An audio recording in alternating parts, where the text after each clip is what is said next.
তোমার বিপদের সময় কেউ পাশে এসে না দাঁড়ালে, সাহায্য না করলে রাগ করো না, কারণ কেউই তোমার সাহায্যের জন্য দায়িত্ব নিয়ে রাখে নাই।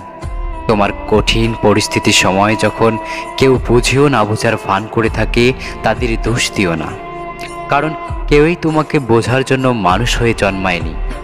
তুমি আলাদা, বন্ধুত্ব করা যায় না বলে হিংসা করো না। তোমার জীবনের পথে ভালো পরিবার, ভালো বন্ধু, সহকর্মী থাকতেও পারে, আর নাও থাকতে পারে, মাঝপথে ছেড়ে যেতেও পারে। মূল বিষয় হচ্ছে নিজের গন্তব্য পর্যন্ত নিজেকে পৌঁছানো। যত্ন নেওয়ার মানুষ পেলে তাদের যত্ন গ্রহণ করো। কেউই কি নেই?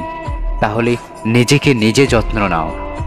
ভালোবাসার মানুষ থাকলে তার ভালোবাসা গ্রহণ করো। ভালোবাসে না? তাহলে ক্ষমা করে দাও। একজনের হৃদয়ের অন্দরমহলে কখন জায়গা করে নেবে সেটা তুমিও বলতে পারবে না। এক পক্ষ যতটুকু থাকতে দেবে ততটুকু তোমাকে থাকতে হবে। সন্তুষ্ট অসন্তুষ্ট হওয়া তোমার বিষয়, কেউই তোমার অনুভূতিকে জিজ্ঞাসা করতে আসবে না।